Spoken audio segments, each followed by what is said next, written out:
what are the most common underlying reason you see behind the sudden surge in divorce cases today? Divorce होने के पीछे कोई एक reason नहीं है। डाइवोर्स होने के पीछे बहुत सारे रीजन हो सकते हैं, जैसे कि लोगों की टॉलरेंस पावर खत्म हो चुकी है, पेशेंस पावर खत्म हो चुकी है, हस्बैंड वाइफ के अंदर इतना ईगो प्रॉब्लम रहता है, दोनों फैमिलीज का या तो बहुत ज्यादा इन्वॉल्वमेंट होना या बिल्कुल भी इन्वॉल्वमेंट ना होना, एक्स्ट्रा मैरिटल अफेयर्स होना, एक दूसरे को टाइम ना देना, लैक ऑफ कन्वर्सेशन, ये सारे रीजंस हो सकते हैं डाइवोर्स के लिए। How do you define success in marriage की जब मैं बात करूं from a legal and emotional standpoint की जब मैं बात करूं? सर, मेरे अकॉर्डिंग ऐसा नहीं है कि arrange marriage is more successful. मेरे को ऐसा लगता है अरेंज मैरिज ही सक्सेसफुल कम हो रही है।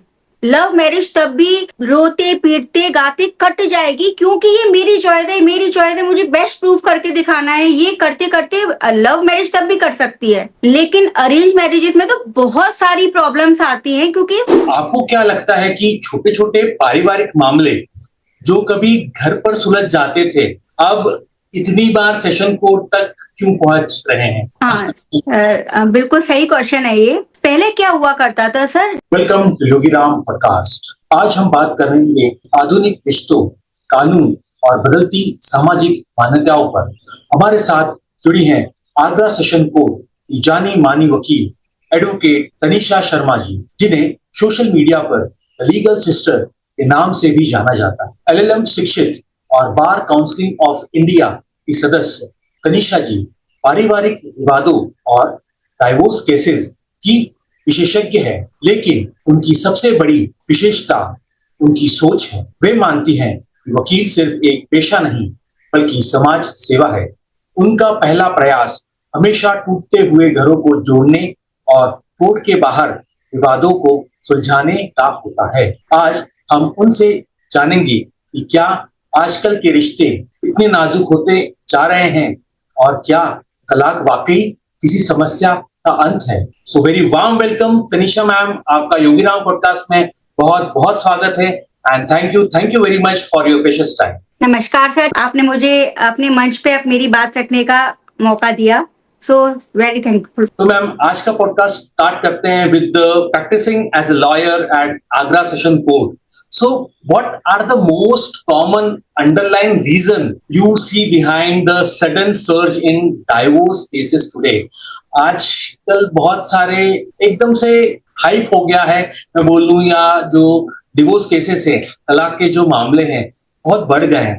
मैम, क्या क्या आपकी सोच है? क्या आप इसके बारे में, आपकी टिप्पणी है, क्या आपका एनालिसिस है? मैम, इसके बारे में प्लीज बताइए। डाइवोर्स होने के पीछे कोई एक रीजन नहीं है। डाइवोर्स होने के पीछे बहुत सारे रीजन हो सकते हैं, जैसे कि लोगों की टॉलरेंस पावर खत्म हो चुकी है, पेशेंस पावर खत्म हो चुकी है, हस्बैंड वाइफ के अंदर इतना ईगो प्रॉब्लम रहता है, दोनों फैमिलीज का या तो बहुत ज्यादा इन्वॉल्वमेंट होना या बिल्कुल भी इन्वॉल्वमेंट ना होना, एक्स्ट्रा मैरिटल अफेयर्स होना, एक दूसरे को टाइम ना देना, लैक ऑफ कन्वर्सेशन, ये सारे रीजंस हो सकते हैं डाइवोर्स के लिए। कोई एक सटीक रीजन कोई बोले कि क्यों डाइवोर्स हो रहा है, कोई एक पर्टिकुलर रीजन नहीं है। इसी में ही मैं नेक्स्ट सवाल पूछना चाहूंगा, आपके पेशेवर अनुभव में जब लव मैरिज और अरेंज मैरिज कोर्ट तक पहुंचती है तो उनके बीच की चुनौतियां और स्थितियों की जब मैं बात करूं तो उन दोनों में क्या अंतर होता है?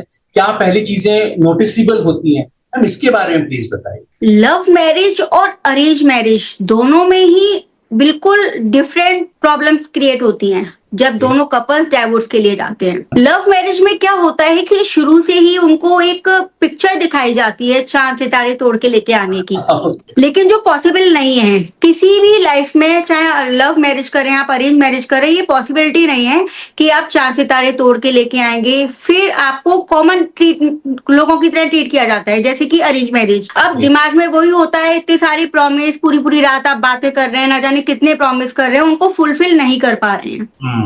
तो जब वो फुलफिल नहीं होते हैं तो वहां फिर लड़ाइयां झगड़े होना स्टार्ट हो जाते हैं। लव मैरिज में एक और रीजन होता है कि पेरेंट्स इन्वॉल्व नहीं होते हैं।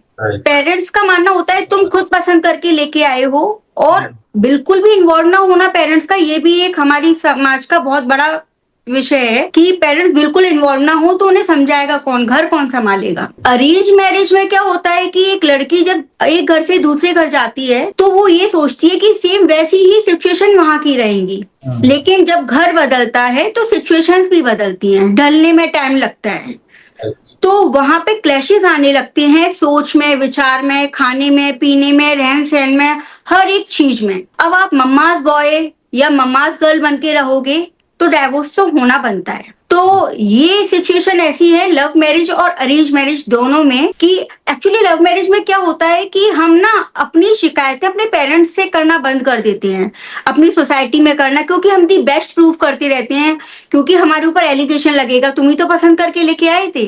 द बेस्ट प्रूफ करते करते कब वो सब कुछ खोखला हो जाता है अंदर से। और अरेंज मैरिज में क्या होता है, हम अपनी बातें तुरंत अपने पेरेंट्स को बताती रहती हैं, तो वहां पेरेंट्स घी वाला, आग में घी वाला काम करती रहती हैं। ये मतलब ये कहने में बहुत अजीब लग रहा है कि पेरेंट्स आग में घी वाला काम कर रहे हैं, लेकिन ग्राउंड फ्लोर पे ये हकीकत है। Right. But ma'am, there is a perception that arranged marriage are more successful. इस हिसाब से अब देखा जाए तो, so how do you define success in marriage की जब मैं बात करूं from a legal and emotional standpoint की जब मैं बात करूं, इन दोनों को ही देखते हुए? सर मेरे अकॉर्डिंग ऐसा नहीं है कि arrange marriage is more successful. मेरे को ऐसा लगता है अरेंज मैरिज ही सक्सेसफुल कम हो रही है। लव मैरिज तब भी रोते पीटते गाते कट जाएगी, क्योंकि ये मेरी चॉइस है, मेरी चॉइस है, मुझे बेस्ट प्रूफ करके दिखाना है। ये करते करते लव मैरिज तब भी कट सकती है, लेकिन अरेंज मैरिजेस में तो बहुत सारी प्रॉब्लम्स आती हैं, क्योंकि पेरेंट्स, मैंने बोला ना, पेरेंट्स इन्वॉल्व होने लगते हैं, बहुत ज्यादा इन्वॉल्व होने लगते हैं। तब भी समाज थी शादी में, और डाइवोर्स के टाइम पर भी समाज आ जाती है उस टाइम पर, है ना। और लव मैरिज में क्या होता है कि तब भी कोई सोसाइटी नहीं थी, कोई फैमिली नहीं थी, और आज भी नहीं है, तो वो निभाने की पूरी कोशिश करते हैं। मेरा मानना ये अरेंज मैरिज का रेशियो ज्यादा है। मैम इसी का ही जब दूसरा पॉइंट ऑफ व्यू देखा जाए, so how as higher education की जब मैं बात करूं या फाइनेंशियल इंडिपेंडेंस की जब मैं बात करूं, चेंज द एक्सपेक्टेशन एंड जैसा आपने कहा कि टॉलरेंस लेवल ऑफ पार्टनर्स दोनों की, हस्बैंड वाइफ की, इन मॉडर्न मैरिजेस, मैम इसके बारे में मैम प्लीज बताइए। सर हायर एजुकेशन और फाइनेंशियल इंडिपेंडेंसी ये तो इस टाइम पे सबसे बड़ा मुद्दा बन चुकी है। पहले महिलाओं को पढ़ाया नहीं जाता था, जब वो पैदा होती थी तभी से माइंड सेट रहता था ये दूसरे घर की है, एक 18 साल की उम्र में हम इसे दूसरे घर भेज देंगे, माइंड सेट पेरेंट्स का भी रहता था, और उस बच्ची का भी माइंड सेट कर दिया जाता था कि आज आप यहाँ कुछ सालों के लिए हो, लेकिन आप हो दूसरे की अमानत। तो वो उन्हें पढ़ाया नहीं जाता था, न वो इंडिपेंडेंट हुआ करती थी फाइनेंशियली, उनको रोटी कपड़ा और मकान से मतलब रहता था। अब क्या हो गया है कि पेरेंट्स बेटी और बेटा में कोई डिफरेंस नहीं मानते हैं, और वो सेम स्कूल में English medium, ICSE board, CBSE, जिस स्कूल में बच्चे को पढ़ा रहे हैं अपने बेटे को, उसी में अपने बेटी को पढ़ाते हैं। तो जब एक लड़की पढ़ लिख जाती है तो फाइनेंशियल इंडिपेंडेंट बनना चाहती है और बनना चाहिए भी। राइट। अब जब आप फाइनेंशियली इंडिपेंडेंट हो तो आप एक एक चीज के लिए अपने हस्बैंड से तो हाथ आगे नहीं रखोगे, मुझे ये चीज लानी है, मुझे वो चीज लानी है। जब आप इंडिपेंडेंट बन जाती हो तो आप ये भी सहना, टॉलरेंस पावर, ये भी आपने बोला टॉलरेंस पावर मतलब बहुत ज्यादा खत्म हो चुकी है, वो इसीलिए खत्म हो जाती है। अब मैं तेरी क्यों सुनूं, मैं अपना पढ़ी लिखी हूँ, मैं अपना कमा रही हूँ, भाई मैं तुम्हारे लिए जो करना है वो कर रही हूँ, तुम उस पर रोक टोक मत करो। तो ये सारी एजुकेशन, फाइनेंशियल इंडिपेंडेंसी, ये टॉलरेंस पावर, ये सब कुछ एक बंच है एक, जो डाइवोर्स का बहुत बड़ा रीजन हो सकता है, लेकिन इसकी वजह से ये नहीं कर सकते हम कि हम पढ़े ना या हम फाइनेंशियल इंडिपेंडेंट ना बने, बट ये भी बहुत बड़ा रीजन है independency in financial department. Moving to next question, मैं फैमिली की बात करना चाहूंगा। आपको क्या लगता है कि छोटे छोटे पारिवारिक मामले जो कभी घर पर सुलझ जाते थे, अब इतनी बार सेशन कोर्ट तक क्यों पहुंच रहे हैं? हाँ बिल्कुल सही क्वेश्चन है ये। पहले क्या हुआ करता था सर, जब फैमिलीज में प्रॉब्लम हुआ करती थी ना एक कपल के बीच में, तो पहले ज्वाइंट फैमिली रहती थी, अब न्यूक्लियर फैमिली रहती है। पहले एक हस्बैंड वाइफ ने अगर मॉर्निंग में लड़ाई कर ली तो शाम तक इतने सारी फैमिली में लोग रहते थे, बात करते करते रात तक हस्बैंड और वाइफ दोनों भूल जाया करते थे कि हमारी लड़ाई भी हुई थी।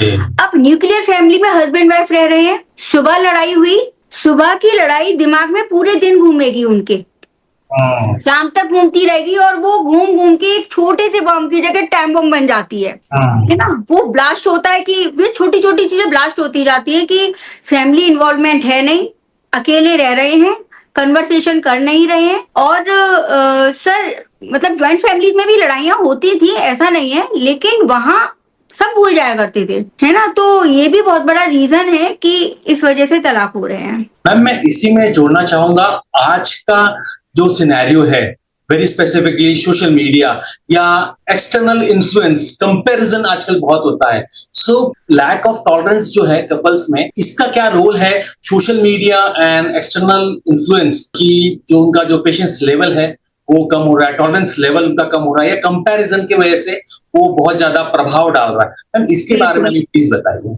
जी सर, क्या बोलते हैं, एक मान लीजिए मैं फेसबुक यूज करती हूँ, अब मैं कहीं नहीं जाती क्योंकि मेरे हस्बैंड का बिजनेस ऐसा है वो नहीं ले जा पा रहे, और मेरी फ्रेंड उसी जगह पर वो खुद न जाने कहाँ कहाँ घूमने जा रही है। Okay okay. अब यहाँ पर एक कंपैरिजन स्टार्ट हो जाता है। अब जो समझदार महिला होगी या समझदार हस्बैंड होगा, वो इस चीज को समझेंगे कि उनकी लाइफ स्टाइल अलग है, हमारी लाइफ स्टाइल अलग है, लेकिन वो समझना बंद कर देते हैं, कंपैरिजन स्टार्ट कर देते हैं। और जहां कंपैरिजन स्टार्ट होने लगता है ना कि मेरा कजिन उधर घूमने जा रहा है अपनी वाइफ को लेके, या मेरी फ्रेंड अपने हस्बैंड के साथ उधर जा रही है, मैं घर पर ही रहती हूँ, ये कंपैरिजन जब स्टार्ट हो जाते हैं ना, तो वहां टॉलरेंस पावर यहाँ पर भी खत्म होने लगती है कि यार तुम मुझे कहीं लेके ही नहीं जाते हो। इस सिचुएशन में क्या हो सकता है, डाइवोर्स से बचने के लिए हस्बैंड छोटी छोटी जगहों पर ही ले जाए, कुछ नहीं रात को थका हुआ है आइसक्रीम खिलाने ले जाए, ऐसे इंसान अपने लाइफ पार्टनर को खुश कर सकता है। लेकिन ये जो सोशल मीडिया की वजह से डाइवोर्स हो रहे हैं, मेरा मानना है ये तो मतलब जिनके अंदर बिल्कुल ही टॉलरेंस पावर झेलने की शक्ति नहीं है वो लोग करते हैं, वरना ये बहुत बड़ा इशू नहीं है। मैम आपने पहले के क्वेश्चन में बताया एक्स्ट्रा मैरिटल इफेक्ट्स, ये भी बहुत ज्यादा आजकल देखा या बात की जा रही है इसको सोशल मीडिया पे। सो इसका भी मैम क्या इन्फ्लुएंस पड़ता है मेल फीमेल दोनों पे, एंड मेल फीमेल दोनों के रिलेशन की मैं जब बात करूं, हस्बैंड और वाइफ की, मैम इसके बारे में भी जो लीगल जो ये है इंफॉर्मेशन, लीगल जो राय है मैम इसके बारे में। सर एक्स्ट्रा मैरिटल अफेयर तो इस टाइम पर टॉप मोस्ट पर चल रहा है। जब हस्बैंड और वाइफ एक दूसरे को समय नहीं देते हैं ना, एक्स्ट्रा मैरिटल अफेयर स्टार्ट क्यों होते हैं, यही रीजन होता है, एक दूसरे की रिक्वायरमेंट पूरी नहीं करते। वो रिक्वायरमेंट कुछ भी हो सकती है, जब वो रिक्वायरमेंट पूरी नहीं होती तो एक्स्ट्रा मैरिटल अफेयर चलते हैं। और इसके पीछे में सरकार और कानून, जुडिशरी दोनों, आई डोंट नो वो इतने सारे लिविंग रिलेशनशिप है, एक्स्ट्रा मैरिटल अफेयर को लीगल कर रही है, लेकिन नहीं करना चाहिए, ये मेरा पर्सनली मानना है। इन एक्स्ट्रा मैरिटल अफेयर की वजह से 70% डाइवोर्स हो रहे हैं। मैं स्पेशलिटी रखती हूँ फैमिली कोर्ट्स में, मैं डेली देखती हूँ, मतलब जो ऑलरेडी मैरिड है वो मेरे पास आती है, मैडम हमारी शादी करा दो, हमारा लिविंग सर्टिफिकेट बनवा दो, वो अपने बच्चों को भी छोड़ने के लिए रेडी हैं। रीजन बिहाइंड, जितने हमें अधिकार मिलेंगे हम उतना ही यूज करेंगे। पहले क्या होता था, अगर एक हस्बैंड किसी और महिला से बात करता था तो उसे जेल हो जाया करती थी, लेकिन Joseph versus union of India के केस में इसे लीगल कर दिया कि आप किसी से भी, किसी भी महिला से बात करें, है ना। उसके बाद एक्स्ट्रा मैरिटल अफेयर को लीगल कर दिया, लिविंग रिलेशनशिप को लीगल कर दिया। अब किसी का राइट किसी के लिए वो घुटन बन जाता है ना। अगर किसी का पार्टनर कहीं और इन्वॉल्व है तो उसकी तो लाइफ मतलब बिल्कुल ही बर्बाद हो गई है ना। तो ये बहुत बड़ा रीजन है, 70% यही रीजन है जिसकी वजह से इतने सारे डाइवोर्स हो रहे हैं। मैम जब मैं लव मैरिज की बात करूं या मैं पेरेंट्स की जब बात करूं जो हस्बैंड वाइफ है, सो वाई आर मॉडर्न कपल्स, जब मैं स्पेसिफिकली बात करूं कि मॉडर्न कपल्स बहुत बार ऐसा देखा गया है कि फैमिली में नहीं रह पाते, दोनों के अलग अलग जॉब रहते हैं, या बहुत बार अपनी जो कोर फैमिली है पेरेंट्स के साथ जब में नहीं रह पाते। So why are modern couples increasingly hesitate to involve their families in solving internal problem, and does this secrecy leads to faster divorce? क्या ऐसा होता है? Sometimes ऐसा हो सकता है। मॉडर्न कपल्स अपनी सीक्रेट्स अपनी फैमिली में, अपने पेरेंट्स से या सोसाइटी में इसलिए शेयर नहीं कर पाते हैं, वो अपनी लाइफ जीना चाहते हैं। अब उनकी मैरिड लाइफ कैसी चल, वो किसी को अपनी लाइफ में इन्वॉल्व ही नहीं करना चाहते। वो पेरेंट्स को भी एक कपल समझ के साइड रखते हैं कि नहीं इनको भी नहीं बताना है। अब उनकी जो लाइफ में परेशानियां चल रही हैं, मैं मतलब एक बहुत ही छोटी लेवल की बात करूंगी, दोनों हस्बैंड वाइफ ड्रिंक कर रहे हैं साथ में। ओके। अब आज तो नई नई शादी हो गई आपकी, आप बड़ी लाइफ को एंजॉय कर रहे हो, हाँ। फिर हस्बैंड तो करता रहता है लेकिन उसको वाइफ करे वो पसंद नहीं आता कि तू ड्रिंक क्यों कर रही है। Okay okay. अब ये वाली बात वो अपने पेरेंट्स से या अपने इन लॉ से कैसे बोले कि जब मैं नई नई शादी करके आई थी तो मैं मेरे हस्बैंड के साथ बैठ के ड्रिंक किया करती थी, है ना। तो अब ये वाली बात नहीं रख सकते। लाइक अगर इन दोनों की सेक्सुअल लाइफ भी अच्छी नहीं चल रही है मान लीजिए, तो वो अपने मतलब एक जनरेशन गैप हो गया ना, तो वो वाली बात वो पेरेंट्स के सामने कैसे रखें। मतलब ये बहुत छोटे छोटे रीजंस हैं मॉडर्न सोसाइटी में, मॉडर्न कपल्स में, जो वो अपनी लाइफ में किसी को इंटरफेयर करने से दूर रखते हैं। अब मैं जब पेरेंट्स की बात करूं, सो डू यू फील कुछ केसेस में पेरेंट्स जो है ब्रिज की तरह काम करते हैं, जो बजा सकते हैं मैरिज को, both love marriage arrange marriage, या एक ऐसा भी होता है कि बहुत ज्यादा इंटरफेरेंस हो जाता है जो कि बैरियर ही बन जाता है। तो मैम ऐसा कोई वाकया या जिससे मतलब वो एक तालमेल बिठा पाए, जो मोर इम्पोर्टेंट मैं ये बोलना चाहूंगा कि वो ऐसा क्या तालमेल है very specifically for the parents जो उनको बचाने के लिए, मैरिज अपने बच्चों की मैरिज बचाने के लिए हेल्पफुल करे, और ये ध्यान में रखें कि बैरियर ना बन जाए। सर बहुत ही प्यारा क्वेश्चन किया है आपने। ये most of the time divorce के टाइम पे यही देखती आ रही हूँ मैं इतने टाइम से, कि या तो पेरेंट्स सच में बिल्कुल इन्वॉल्व नहीं होते हैं, ये वाला जो इन्वॉल्व नहीं होते हैं ये मोस्टली मैंने देखा है लव मैरिजेस में। तुम पसंद से लाई थी ऐसी तैसी में जाओ, इन शॉर्ट बोलूं तो मैं। और या कुछ इतने इन्वॉल्व होने लगते हैं कि वो हस्बैंड वाइफ मतलब सोच भी रहे होंगे यार चलो कोई बात नहीं गर्मा गर्मी में हो गया, लेकिन उन दोनों फैमिलीज के पेरेंट्स का इन्वॉल्वमेंट ईगो इतना बढ़ जाता है कि अब तो तलाक करा के ही छोड़ना है। मेरी बेटी में क्या कमी है, 4 है मेरी बेटी के लिए, इतने रिश्ते आएंगे, मेरे बेटे में क्या कमी है, इससे भी सुंदर लेके आएंगे। तो फैमिली के जो पेरेंट्स होते हैं दोनों का बहुत ज्यादा इन्वॉल्वमेंट या बिल्कुल इन्वॉल्वमेंट ना होना, ये डाइवोर्स का रीजन बन जाता है। पेरेंट्स को एक तालमेल बना के रखना चाहिए। किसी की बेटी आपके घर आई है, अपना पूरी फैमिली को छोड़कर उसे आप बेटी जैसा प्यार दें। या मैंने आजकल देखा है कि जो हस्बैंड होता है तो बेटी के घर वाले ज्यादा इन्वॉल्व होते हैं, है ना, तो वो रेस्पेक्ट जो पहले मिला करती थी दामादों को वो आज नहीं मिलती, है ना। और पुरुष प्रधान देश है, उन्हें जिंदगी भर वो रेस्पेक्ट चाहिए। तो ये बहुत बड़ा रीजन है पेरेंट्स का बहुत इन्वॉल्व होना या बिल्कुल इन्वॉल्व ना होना। मैम इसी से जुड़ा मैं नेक्स्ट सवाल पूछना चाहूंगा, टफ वन। अलग होने की कगार पर खड़े एक जोड़े के लिए आप कैसे तय करती हैं कि तलाक एक हार है या उनकी मानसिक शांति के लिए आवश्यक जीत है? मैम इसके बारे में प्लीज बताएं। सर मेरा मानना है कि तलाक एक हार तो बिल्कुल नहीं है। तलाक बिल्कुल हार नहीं है, जीत भी नहीं कह सकते कि ये बहुत बड़ी जीत है, लेकिन हार नहीं है। अगर किसी टॉक्सिक रिलेशन में डेली वही लड़ाई झगड़े गाली गलौज मार पीट जाने क्या क्या हो रहा है, उस रिश्ते से बाहर निकलना ज्यादा बेटर है जिंदगी उस रिश्ते में खराब करने से। तो ये एक हार नहीं, ये एक जीत है। इस जीत के बाद आप जिंदगी में दोबारा भी शादी कर सकते हैं। हो सकता है इस रिश्ते में नहीं था खुशियां, वो नहीं, आप उसके लायक नहीं थी या वो आपके लायक नहीं था। हो सकता है नेक्स्ट पार्टनर आपका बहुत अच्छा मिल जाए, आपको रानियों की तरह रखे, आपको राजा बना के रखे, है ना। और आप चाहें तो शादी ना भी करें। बहुत सारे लोग हैं हमारी सोसाइटी में जो बिना शादी के भी जी रहे हैं। Ma'am moving to next question, at what specific point की जब मैं बात करूं, should an individual realise that relationship is beyond repair, जो आप बात कर रही थी टॉक्सिक रिलेशनशिप की बात करती, and legal separation is the only healthy way out.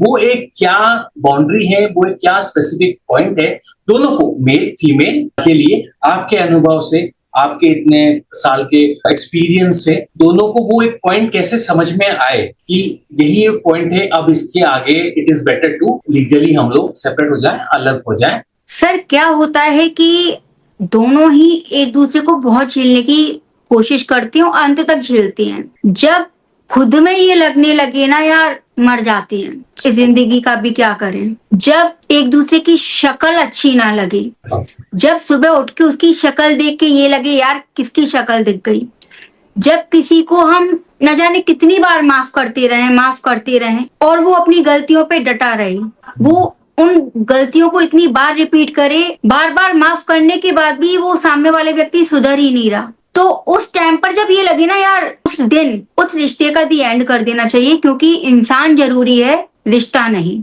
इंसान रहेगा तो और भी रिश्ते बन जाएंगे। तो जब लगने लगे ना इस रिश्ते से बेटर है मर जाओ, तो मरो नहीं, आप उस रिश्ते को खत्म कर दो। मैम इसी से और मैं एक और टेक्निकल और मैं एक डिफिकल्ट सवाल पूछना चाहूंगा एंड मोस्ट इम्पोर्टेंट दोनों साइड के लिए, हस्बैंड वाइफ के लिए, कपल्स के लिए, how can couples who have been unhappy for years navigate the emotional trauma जो आप बात कर रही थी अभी of ending long term commitment. So ma'am वो सदमे से कैसे उबर सकते हैं, आप उनको एज ए काउंसलर कैसे हेल्प करती हैं और क्या क्या चीजें ख्याल में रखना चाहिए दोनों को, हस्बैंड वाइफ को, आफ्टर डाइवोर्स? यस। देखिए, पहले तो सेल्फ कॉन्फिडेंस बहुत ज्यादा जरूरी है किसी भी चीज के लिए। आप जब ये सोचेंगे मैंने कोई पाप नहीं किया, मैं किसी रिश्ते में खुश नहीं था इसीलिए मैं उस रिश्ते से बाहर आ गया, तो सबसे बड़ी जीत, जैसे कि अभी आपने देखा होगा सर, एक बहुत बड़ी मतलब न्यूज ट्रेन में चल रही है, जज की बेटी बैंड बाजे के साथ लेके आई गई, उसके पेरेंट्स ने हेल्प करी। कुछ लोग उन्हें नेगेटिव भी बोल रहे हैं, कुछ पॉजिटिव भी, लेकिन पॉजिटिव मैं बोलूं, बच्ची की हेल्प करी, चाहे उस बच्ची की गलती रही हो चाहे अपोजिट पार्टी की गलती रही हो, लेकिन एट द एंड हमें सपोर्ट किसको करना है? अपने बंदे को। उन्होंने उसको सपोर्ट किया, तो फैमिली सपोर्ट करे, सोसाइटी सपोर्ट करे। और अगर सोसाइटी आपको गंदी नजरों से देख रही है ना, यार ये तो डाइवोर्सी है, उस बंदे से बात ही ना करें आप।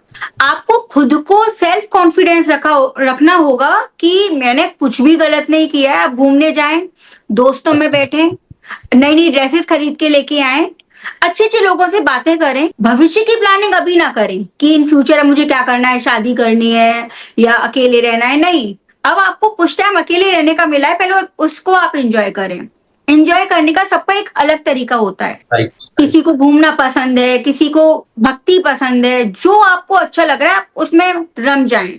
और सबसे बड़ी बात है, डाइवोर्स के बाद आपका फाइनेंशियल इंडिपेंडेंट होना बहुत जरूरी है, दोनों का ही, वाइफ का भी और हस्बैंड का भी।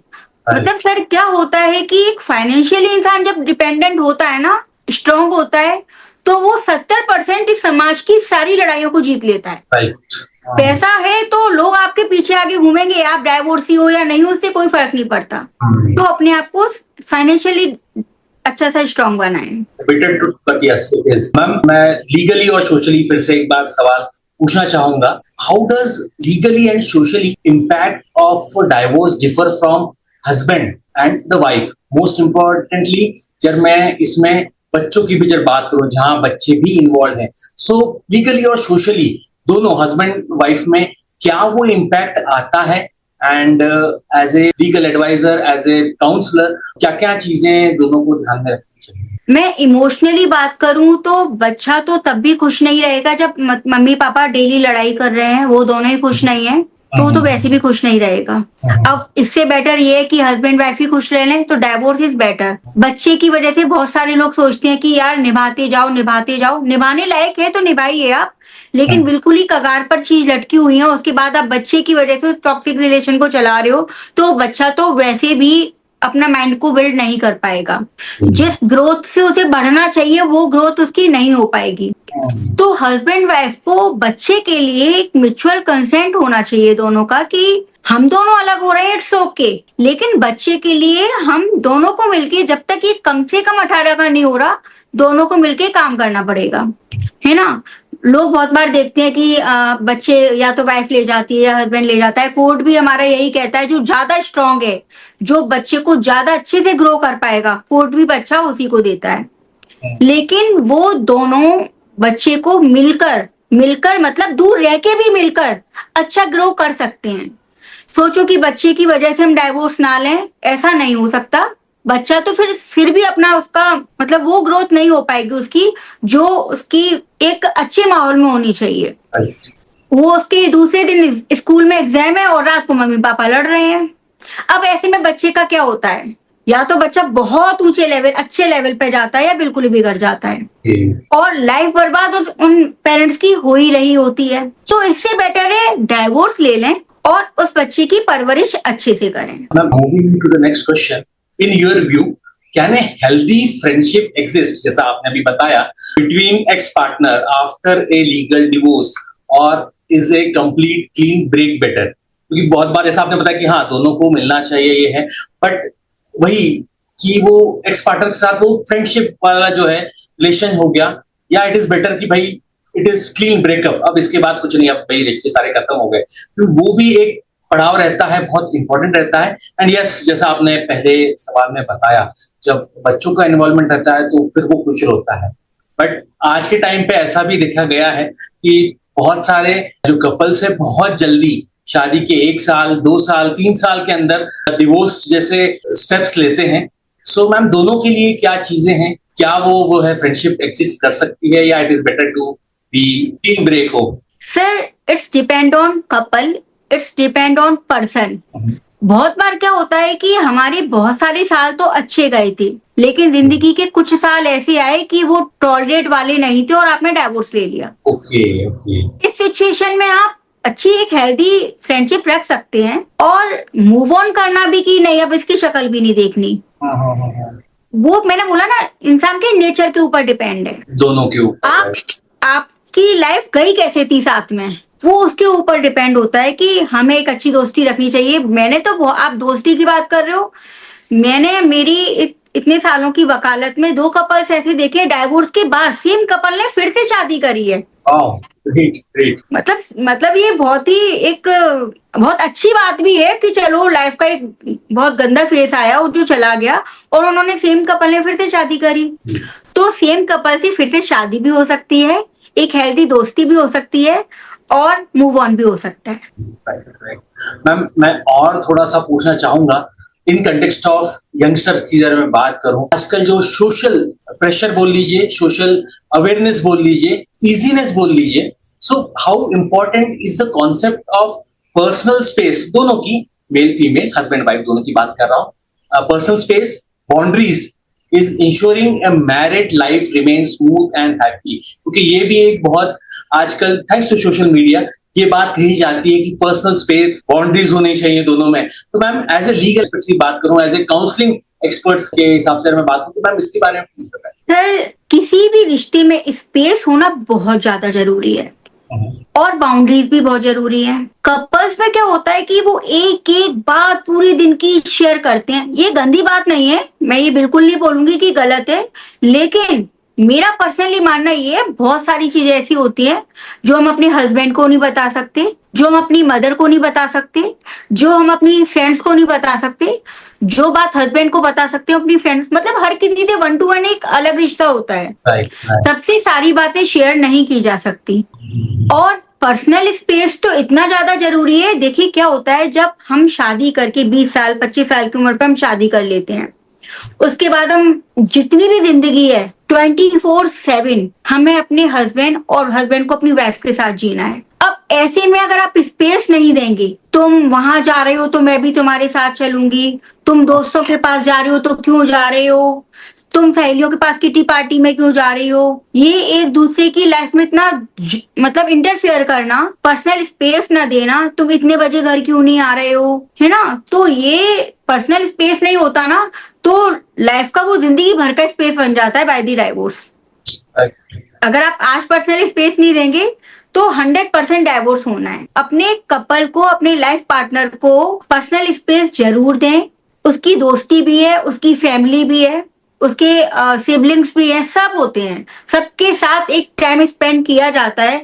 अब वाइफ बोले तुम मम्मा के पास क्यों जा रहे हो, या अपनी बहन के पास क्यों जा रहे हो मिलने, दोस्तों के पास क्यों जा रहे हो, या अभी हस्बैंड बोले कि तुम अपने मायके में क्यों बातें कर रही हो, ये बोला ना, छोटी छोटी चीजें बहुत ज्यादा इंटरफेयर करती हैं लाइफ को, जो डाइवोर्स तक लेके आती हैं। अगर आप पर्सनल स्पेस नहीं देंगे तो लाइफ टाइम का स्पेस हो जाएगा। मूविंग टू नेक्स्ट क्वेश्चन, मैं बच्चों की बात करूंगा। ड्यूरिंग द सेपरेशन जो ये होता है, तलाक की जब मैं बात करूं, जब डिवोर्स चल रहा है, वो प्रोसेस चल रहा है, so how can parents both husband wife कैसे कम कर सकते हैं, कैसे मिनिमाइज कर सकते हैं इमोशनल जो स्केरिंग है या साइकोलॉजिकल जो इम्पैक्ट है अपने बच्चों पे।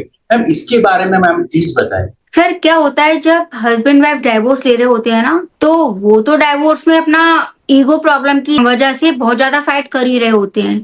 उस टाइम पे बहुत स्ट्रगल करना पड़ता है बच्चे को, है ना। वो बच्चा जब स्ट्रगल कर रहा होता है ना, तो अब डाइवोर्स के टाइम पे क्या होता है सर, हस्बैंड वाइफ एक ही घर में नहीं रहते हैं। डाइवोर्स डाला ही तब जाता है जब दोनों सेपरेशन में होते हैं। राइट। अब उस टाइम पर मान लीजिए वाइफ के पास है वो बच्चा, और वाइफ हर तारीख पे कोर्ट आ रही है, तो वो जानबूझ के अपने बच्चे को लेके नहीं आती है कि इसके पापा की शक्ल ये ना देख ले या फिर इसका पापा बच्चे से ना मिल ले।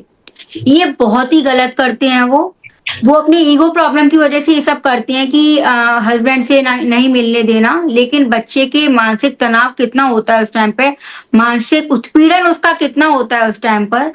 इवन दो जजेस भी अगर ऑर्डर कर देते हैं ना कि हर डेट पर आपको अपना बच्चा लेके आना है अपने हस्बैंड से मिलवाने के लिए, तब भी वाइफ नहीं लेके आती हैं। बहाना बना देंगी, स्कूल गया था, पेपर देने गया था, बुखार आ रहा था, वो नहीं मिलने देती हैं। ऐसा नहीं करना चाहिए। आप दुश्मनी अपने हस्बैंड से नहीं ले रही हैं, आप डाइवोर्स अपने हस्बैंड से नहीं ले रही हैं, एक्चुअली फिर आप अपने बच्चे के मानसिक उत्पीड़न कर रही हैं। या most of the time husband भी ऐसा करते हैं कि वो माँ से नहीं मिलने देंगे। एक अभी थोड़े टाइम पहले ये केस आया मेरे पास, बच्चे को जन्म दिया, उस माँ की बच्चा 7 साल का हो गया सर, 7 साल से उस माँ ने अपने बच्चे को नहीं देखा है। Oh my God. बल्कि ऑर्डर है इस बात का कि आप हर बार अपने बच्चे को लेके आएंगे उसकी माँ से मिलवाने के लिए, लेकिन नहीं मिलने देते पेरेंट्स। My God. मानसिक उत्पीड़न उनका बहुत होता है। उसके लिए उन्हें मैं यही बोलूंगी कि आप जब भी डेट पर आए, आपकी तो डेट हो ही रही है, कम से कम बच्चे की तो अच्छी डेट बना दें, वो आप दोनों मिलके एक कॉफी पी लें बच्चे की खुशी के लिए। मैं उनको यही बोलूंगी। बाकी बच्चों की तो मैंने बोला ना, फिर सेपरेट हो जाए वो बात अलग है कि फाइनेंशियल भी सपोर्ट करना है, उसका ध्यान रखना है, लेकिन शुरू से ही वो during the divorce, during the trial वो ऐसा करें तो जो बच्चे का मानसिक शोषण हो रहा है वो शायद कम हो जाए। इतने सारे फैमिली कोर्ट्स में मैंने देखा है जब सेपरेट हो रहे होते हैं ना, वीडियो वायरल हो रही है सर इन दिनों, एक बच्चे की इतना चिल्ला चिल्ला के वो रो रहा है, पापा नहीं आप दूर नहीं जाओगे। उस छोटे से बच्चे का, आप हमारी आपकी एज को देख लीजिए, हम आज भी सोच के डरते हैं कि हमारे पेरेंट्स हमसे दूर ना हो जाए कभी। वो तो बच्चा छोटा सा होता है, तो पेरेंट्स को इसमें बहुत सोचना चाहिए अपने बच्चों के लिए। मैम और इसमें डेप्थ में जब मैं बात करना चाहूँ अभी, so what are the legal protections या rights that every women and man दोनों की should be aware of before entering a marriage today? क्योंकि बहुत बार ऐसा होता है कि प्रेशर या मिस इन्फॉर्मेशन, हाँ ठीक है अच्छे लगे शादी कर ली, हाँ ठीक है अब नहीं अच्छा लग रहा तलाक कर लिया, बहुत ज्यादा इम्पल्स डिसीजन देखने को मिलते हैं, या बहुत ज्यादा जल्दी जो टाइम फ्रेम है, अभी शादी हुई और बहुत ही जल्दी तलाक के इसमें है। सो वो क्या, दोनों एस्पेक्ट में बात करना चाहूंगा, मैन और वुमेन दोनों के लिए, क्या वो लीगल प्रोटेक्शंस एंड राइट्स हैं जिनको दोनों को ध्यान में रखना चाहिए, पता होने चाहिए? मैम इसके बारे में प्लीज डिटेल में बताइए। सर पहली बात तो किसी भी रिश्ते में अगर आप जिंदगी भर का एक 7 फेरों के रिश्ते में एंटर कर रहे हैं, तो एक दूसरे के बारे में पहले तो अच्छी तरीके से जान लें। कभी कभार क्या होता है, ऑलरेडी मैरिड होते हैं और दोबारा शादी कर रहे होते हैं, एक कहीं और रह रही है, द्वारा यहाँ की शादी कर लिया। वाइफ भी ऐसा करती हैं, महिलाएं भी ऐसा करती हैं कि ऑलरेडी मैरिड और फिर भी शादी कर रही हैं। तो पहले तो पूरी जानकारी ये ले लें। दूसरा, उसके मतलब जो बातें बाद में ना आए कि भाई तेरा बॉयफ्रेंड था, तेरी गर्लफ्रेंड थी, इन बातों को लेके फ्यूचर में टेंशन हो, वो पहले ही क्लियर कर लें। और दोनों को मतलब जब शादी होती है तो वैसे ये कहना बहुत आसान है, इसे अप्लाई करना बहुत मुश्किल है। जब 2 परिवार एक बंधन में बंध रहे होते हैं, तो मेरा मानना ये है कि उन्हें एक लीगल एग्रीमेंट बनवा लेना चाहिए कि क्या गिफ्ट दे रहे हैं, क्या दहेज में दे रहे हैं लड़की वाले, या क्या लड़के वाले दहेज में ले रहे हैं। दोनों के लिए ये फ्रूटफुल रहेगा। सर समटाइम क्या होता है कि जिस टाइम पे हम शादी कर रहे होते हैं, हम डाइवोर्स का डीबी सुनना पसंद नहीं करते हैं, लेकिन पता नहीं होता है कि ये स्थिति, ये शादी हमारी कब तक चलेगी भी या नहीं चलेगी, है ना। तो सर फिर ये झूठे एलिगेशन लगाए जाते हैं कि मेरे फादर ने ये दहेज दिया था, इतना कैश दिया था, गाड़ी दी थी, तो इन सब चीजों का एक एग्रीमेंट बन जाना चाहिए, जिससे कि ना तो वाइफ के घर वाले एलिगेशन लगा पाएंगे, कभी कभार नहीं देते हैं वो, कोई दहेज नहीं दे रहे और लड़के वालों पे झूठे एलिगेशन लगा देते हैं, कभी कभार वो देते हैं और लड़के वाले झूठ बोल देते हैं कि नहीं कुछ नहीं दिया था। और आपको जिन चीजों से प्रॉब्लम है, जैसे कि लड़की को ड्रिंकर्स लड़के पसंद नहीं है, तो उस एग्रीमेंट में लिखे हैं वो जो जो प्रॉब्लम्स इन फ्यूचर आ सकती हैं, जिनसे आपको प्रॉब्लम है, उसे एग्रीमेंट में लिख के चलें। तो हो सकता है जैसे कि दहेज वाला मुकदमा जब महिलाएं लगा देती हैं वो बहुत कम होने लगेंगे, एग्रीमेंट बन जाएगा तो। 406 का एक आईपीसी का मुकदमा होता है सर, स्त्री धन का होता है, वो स्त्रियां लगा देती हैं वो। और सर एक उस एग्रीमेंट में ये भी लिखना चाहिए कि शादी के बाद जो लड़की वाले जो गोल्ड दे रहे हैं वो उसकी बेटी पे रहेंगे या उसकी मदर इन लॉ पर रहेंगे। समटाइम सर, यस सर, ये बहुत बड़ा सर बहुत बड़ा इशू है हमारे डाइवोर्स में। समटाइम्स वाइफ झूठ बोल देती है कि मेरे से शादी होते ही मुझसे मेरी मदर इन लॉ ने सारा गोल्ड ये कह के ले लिया था कि शादी का माहौल है, भीड़ भाड़ है, और फिर मुझे कभी दिया नहीं। और समटाइम सर ऐसा हकीकत भी होता है कि मदर इन लॉ ले लेती हैं वो जो भी स्त्री धन होता है वो। हस्बैंड की ज्वेलरी का क्या होगा वो उनका मैटर है, लेकिन जो बेटी वाले ने जो ज्वेलरी दी है वो एक्चुअली किसके पास रहेगी। इन सब चीजों का जब एक एग्रीमेंट होने लगेगा ना सर, तो बहुत सारे केसेस से जो हस्बैंड है, बहुत उत्पीड़न हो रहा है हस्बैंड का, उनके ऊपर झूठे एलिगेशन लगाए जाते हैं, हस्बैंड के पास कोई भी ऐसे सेक्शंस नहीं होते हैं, ऐसी धाराएं नहीं होती हैं जो वो वाइफ के ऊपर लगा पाए, और वाइफ के ऊपर बंच होता है पूरा जो हस्बैंड के ऊपर, मतलब एक महीने में 4-4 तारीखें करवा देती है एक वाइफ। तो इस एग्रीमेंट से दोनों पार्टीज का बहुत उनके लिए फ्रूटफुल रहेंगी ये। तो इनसे सर डाइवोर्स के टाइम पर उनको थोड़ा रिलीफ मिल सकता है कि बहुत लॉन्ग टर्म तक डाइवोर्स चलते हैं इन्हीं को प्रूव करने में कि दहेज लिया था या दिया था या नहीं दिया था। इतना सारे क्रॉस, चीफ, विटनेस, एविडेंस, बहुत सारी चीजें, जो डाइवोर्स 2 साल के अंदर, 1 साल के अंदर फिनिश हो सकता है, उसको 10 साल लग जाते हैं सर। इस एग्रीमेंट को बनने से कोर्ट का भी टाइम बचेगा और दोनों पार्टीज के लिए भी फ्रूटफुल रहेगा। सर अप्लाई करने में प्रॉब्लम आ सकती है क्योंकि हम लोग उस सोसाइटी से नहीं आते हैं, बट होना चाहिए ये।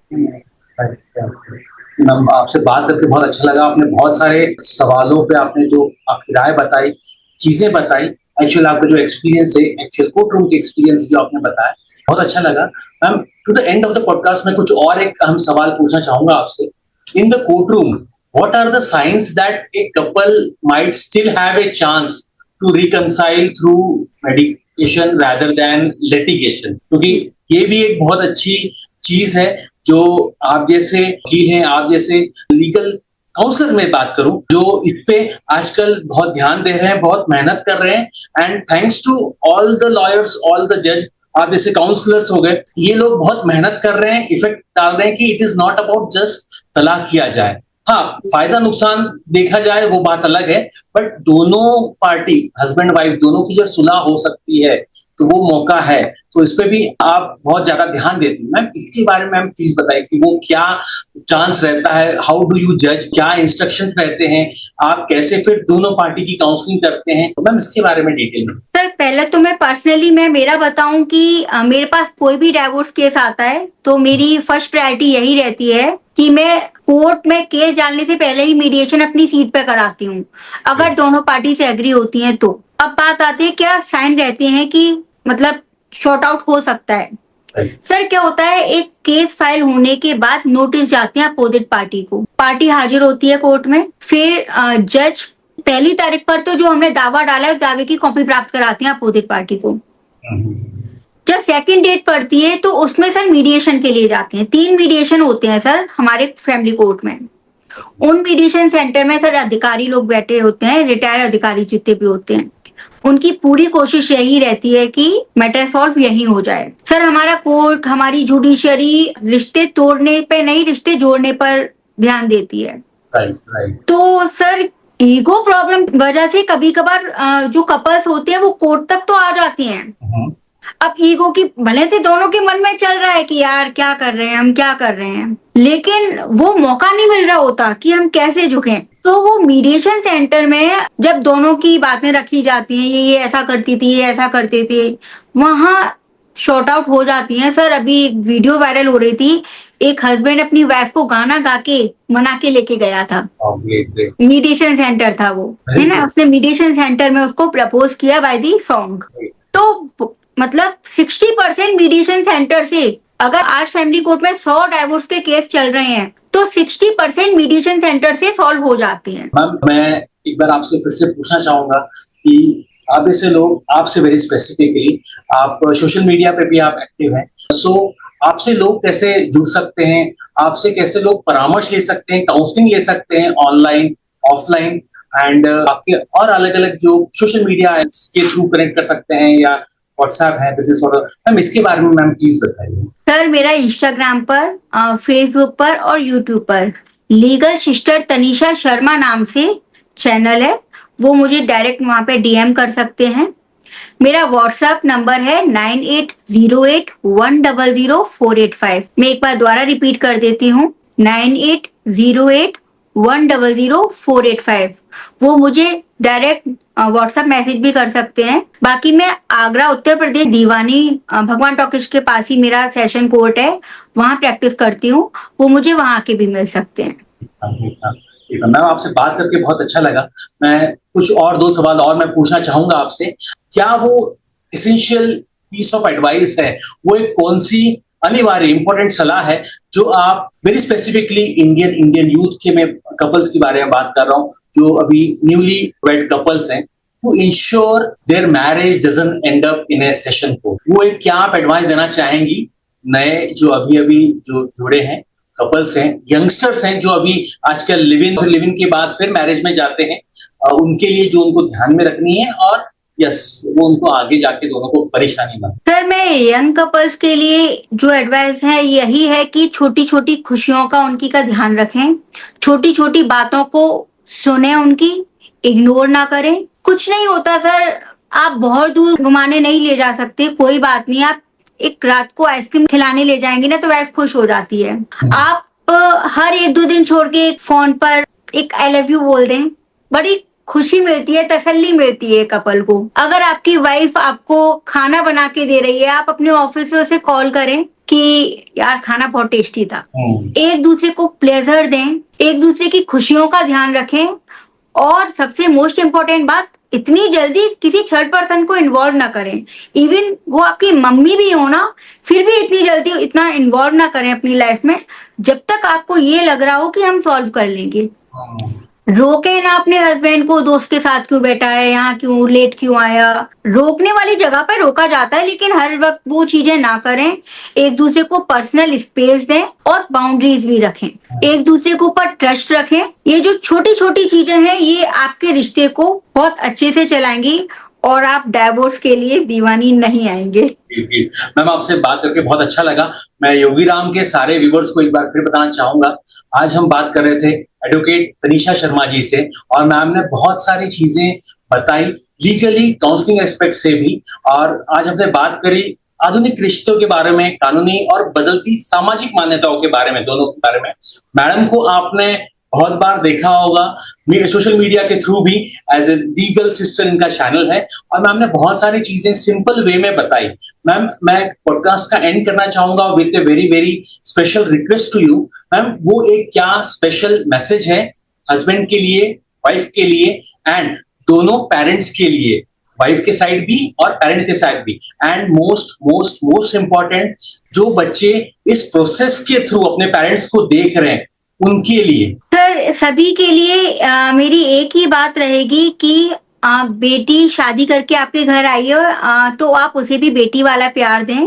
आपके घर एक लक्ष्मी आई है, घर की काम वाली नहीं आई है, तो ये सारी मदर इन लॉ के लिए है ये एडवाइस मेरी, और सारी डॉटर इन लॉज के लिए मेरी एक ही एडवाइस है कि आप अपनी मदर में और अपनी मदर इन लॉ में कोई डिफरेंट ना करें। अगर आप दोनों को एक सा दर्जा देंगी ना तो वो रिश्ता आपको अपनी सासू माँ में भी अपनी मदर नजर आएंगी। और हस्बैंड के लिए भी यही बोलना चाहूंगी कि आप अपनी मम्मी की बातों पे ज्यादा ध्यान ना दें, आप अपनी वाइफ को भी लेके आए हो, है ना, मम्मी के पास उनके हस्बैंड हैं, आप अपनी वाइफ को टाइम दें और छोटी छोटी बातों को इग्नोर करें, है ना। Right. तो और बच्चों के लिए ये एडवाइस है कि अगर आपके पेरेंट्स लड़ रहे हैं और आपको ऐसा लग रहा है कि वो डाइवोर्स के कगार पर आ गए हैं, तो कुछ भी ऐसा करें जिससे उनका डाइवोर्स बच पाए, चाहे वो इनोसेंट, चाहे वो चुलबुलेपन वाली एक्टिविटीज हो, या आप उनको ये एहसास दिलाएं कि आप दोनों के बिना मेरी जिंदगी नहीं है।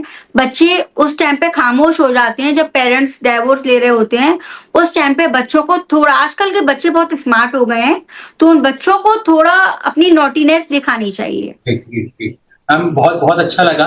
मैं एक बार योगी राम के सारे व्यूअर्स की तरफ से, योगी राम की टीम की तरफ से बहुत बहुत शुक्रिया एंड थैंक यू आपको बोलना चाहूंगा फॉर योर प्रेशियस टाइम। आप आगे भी ऐसे और इम्पोर्टेंट मुद्दों पे आप आए, योगी राम के पॉडकास्ट में आए और हम उन पे बात करें। आपकी जो इन्फॉर्मेशन है, आपकी जो तपस्या, आपकी जो लीगल प्रैक्टिसेस है, उसके बारे में आप बताएं और क्या क्या चीजें आप आजकल के टाइम पे थ्रू काउंसलिंग हो गया, जैसे आपने बताया मीडिएशन सेंटर के बारे में, इसके बारे में भी आप बताएं। और हमें बहुत बहुत अच्छा लगा आपसे बात करके और हम आगे भी चाहेंगे आप ऐसे ही आगे आए और जुड़े और लोगों को knowledge, legal information and most information about how to, उनकी जो मैरिज है, अच्छी मैरिज जो है उसको कैसे संभाल सकते हैं and if it is a toxic marriage तो कैसे उसको लीगली और अच्छे तरीके से पीसफुली उससे बाहर निकले, इसकी आप सजेशन दें। बिल्कुल, thank you to you sir.